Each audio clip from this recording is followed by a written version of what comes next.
Eddy, depuis tout à l'heure, je ziote sur ton magnifique pull 3/4 Wadabox. Et ton nouveau tatouage. C'est ça. Stylé. Mon petit gorille là, qui est en train de s'assécher là. Très bien fait. Est-ce que tu peux te présenter? Ok. Eh ben, donc le maire Eddy, bientôt 40 ans, honneur de CrossFit Saint-Quentin depuis maintenant 3 ans. Et papa de 3 filles et marié depuis 2 années. Bravo. Oui, merci. Super, belle petite famille. Ouais. Qu'est-ce qui t'a donné envie, Eddy, d'ouvrir ta box il y a quelques années? Tout simplement, je suis tombé amoureux de la méthodologie, donc juste après mon passage dans le monde de la nuit. Préciser que tu es DJ, hein, parce que c'est peut-être autre chose. Hein. Oui, c'est ça. Je n'étais pas gogo. Mais ouais, donc complètement. Et de ce fait-là, cette reconversion me faisait penser aux arts martiaux et cette envie de transmettre surtout. Donc le CrossFit pour moi, c'était vraiment ça, cette envie de transmettre.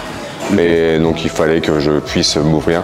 Et donc vu que sur Saint-Quentin, il n'y avait strictement rien pour les crossfitters, et ben, j'ai dit ok, s'il n'y a pas, maintenant il va y avoir. Ok, cool. Bah, moi, je t'avais rencontré il y a quelques années où tu étais à l'époque dans un gymnase. C'est ça. Je partageais un gymnase et j'adore les progressions de boxe comme ça. Et là, on est dans ta salle numéro 3. 3, ouais, 3 maintenant. 3. Enfin, 4 si je compte le garage. Et peut-être 4. Comment on peut définir l'ambiance et la philosophie de CrossFit Saint-Quentin? CrossFit Saint-Quentin, c'est tout simplement une boxe familiale. Dans laquelle je fais attention à ce que chacun puisse bien s'y sentir et surtout passer un bon moment. Et avec bien sûr avec un coaching de qualité qui nous permet de faire évoluer les gens au fur et à mesure dans leur process, que ce soit de la transformation physique, l'envie de performance ou autre.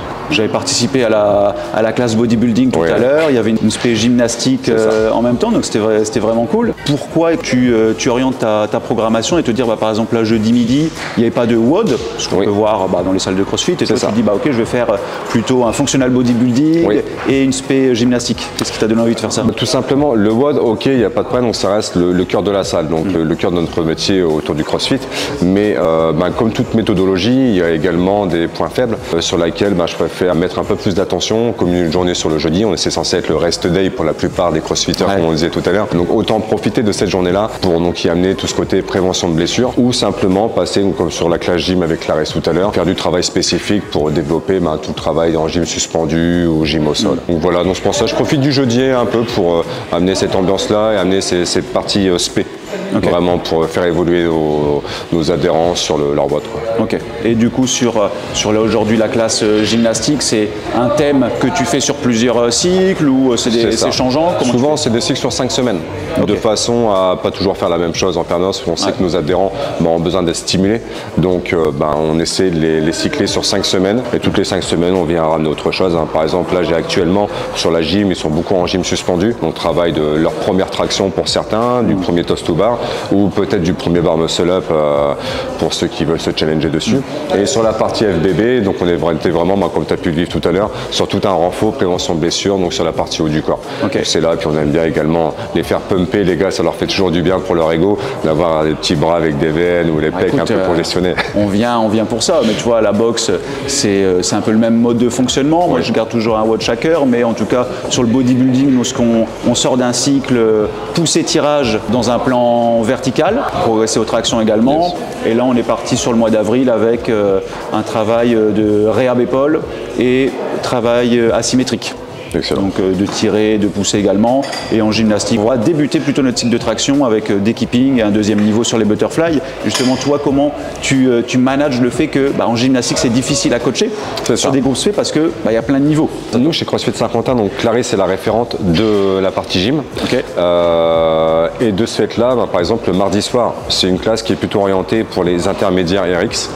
Et ensuite, donc sur les jeudis matin et jeudi midi et jeudi soir, on est vraiment sur plus du débutant jusqu'au début intermédiaire. Ce que je préconise, c'est par exemple, souvent je dis aux gens, le jeudi soir, voilà, si tu n'as pas déjà tes chest to bar et un cyclage de toast to bar, ça sert à rien. Concentre-toi sur la gym du jeudi et comme ça, non seulement ça permet au coach de pouvoir faire évoluer plus rapidement ses adhérents dans la classe dans laquelle il va se situer et pour celui qui débute, il ne se sent pas à la ramasse non plus parce que entre la personne qui doit passer sa première traction et celui qui doit passer son premier ring muscle up, il y a quand même une frontière entre les deux et oui, on peut coacher les deux en même temps, ça c'est pas un problème, mais vraiment quand on veut rentrer dans du parti spécifique et de l'accompagnement, on ne peut pas se permettre de passer autant de temps sur l'un et sur l'autre. Donc là, l'avantage, c'est vraiment des groupes de niveau. Ok, Eddy, depuis quelques temps maintenant, tu utilises notre application et logiciel In Your Box. C'est ça. Comment tu nous as découvert et qu'est-ce que tu en penses? Découvert, c'est quand tu étais venu au fameux gymnase, tu avais déjà commencé à annoncer le projet, etc.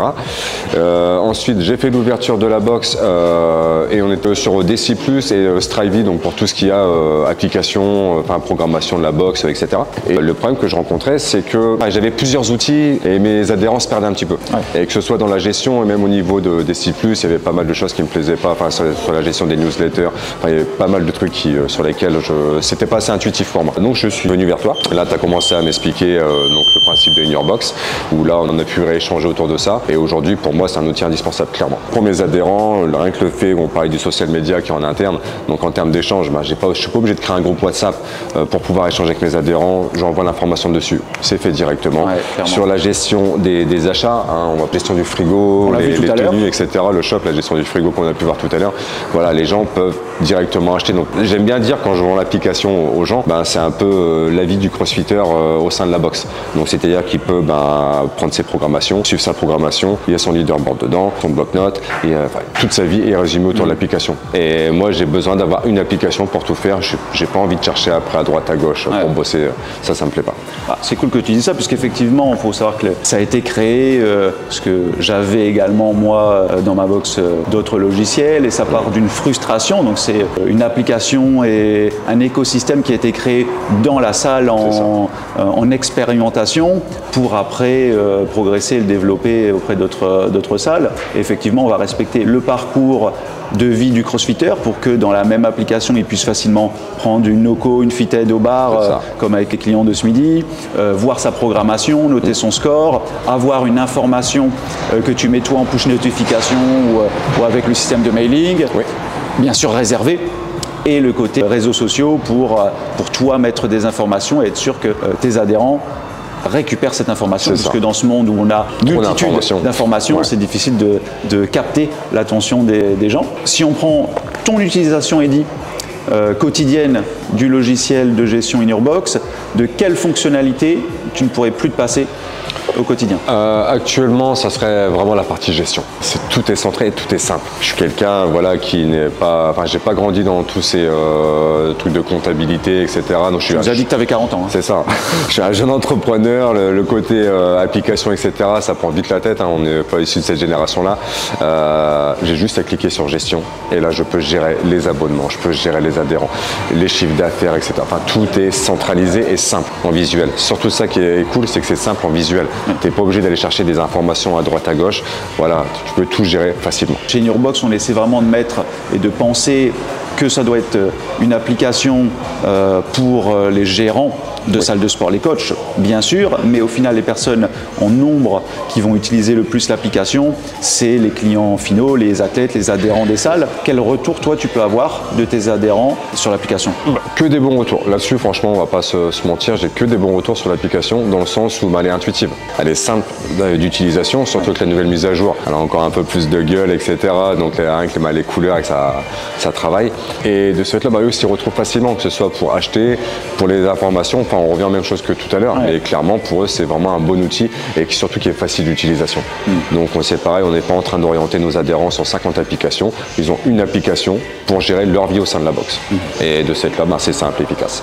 Pour encore aller plus vite, on a créé au sein d'In Your Box l'option de système de paiement automatisé. Comment toi tu utilises ça par rapport à ta gestion avant et qu'est-ce que tu en penses, Eddy? Avant, on va pas se cacher, c'était une vraie galère.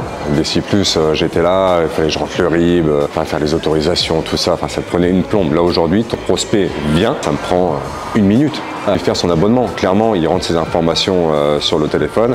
Parce que l'avantage aussi, c'est que je ne suis pas obligé d'avoir le PC avec moi pour m'occuper de l'application. Je peux tout gérer sur mon téléphone. Personne rentre tout sur le téléphone, elle insère sa carte bleue, elle prend son abonnement, c'est fait. C'est ce qu'on veut. Et de toute façon, effectivement, il faut vivre avec son temps. C'est ça. On avait bien sûr beaucoup de discussions avec Zach à ce sujet. Il y a toujours une évolution du marché, mais pas forcément du sport, juste de la société sur les paiements. Entre aujourd'hui et il y a 5 ou 10 ans, une évolution énorme. Merci pour ce retour. On essaie de suivre la direction pour que ça soit effectivement le mot rapide, efficace et simple. Ça, c'est les 3 dominantes qu'on essaie d'avoir dans les systèmes de paiement et dans la gestion d'Innerbox en général. Eddy, si tu devais convaincre en une phrase un autre gérant de salle de sport d'utiliser Innerbox, qu'est-ce que ce serait? Tu as envie de gagner du temps. Et on sait tous que le temps, c'est de l'argent. Donc simplement, pas chez Innerbox, tu vas gagner ton temps. Et de ce fait-là, tu pourras prendre ce temps-là pour ta famille, pour tes adhérents, pour ce que tu veux. Et dans tous les cas, tu seras gagnant. Merci beaucoup pour ton retour, Eddy. Avec plaisir. Qu'est-ce qu'on peut te souhaiter? Quels sont les projets pour CrossFit Saint-Quentin en 2025 et au-delà? 2025, l'agrandissement. Donc là, on va avoir un deuxième espace de 90 mètres carrés qui va s'ouvrir au sein de la box. Donc pour toute une partie, peut-être un peu plus conditionnement et pour simplement pour nos doubles classes, avoir un peu plus de facilité à travailler en double classe. Comme tu as pu voir ce midi. C'est serré, mais on est serré, mais ça passe, c'est pas désagréable. Mais c'est mieux optimiser notre coaching et être plus à l'aise. Ça, c'est surprise ou c'est les gens le savent déjà? Non, les gens le savent déjà. Sinon, ils ont suivi le podcast qu'on a lancé, le Gorille, donc ils ont intérêt à le savoir. Et après, donc forcément, là, on a l'anniversaire de la boxe qui arrive le dimanche 27. Et ensuite, sûrement une compétition qui devrait pas tarder à arriver également en fin d'année, enfin plus vers le mois de septembre. Il faut rester connecté, quoi. C'est ça, il faut rester connecté parce qu'on est pas mal en mouvement quand même. Ok, cool. Un peu suractif. Bon, bravo pour ça parce que tu es toujours actif. Oui. Je te dis depuis le temps la première fois que j'étais venu, j'ai vu vraiment l'évolution de la salle, de la philosophie et aussi de ton coaching. Oui. Parce que tu as aussi changé de métier. C'est ça. Donc ça, c'est pas forcément simple aussi. Et pour avoir fait la séance, franchement, on avait un super coaching de ta part et de ton autre coach ce midi. Donc c'était vraiment top. Merci beaucoup. Eddy, merci beaucoup. À bientôt. Yes.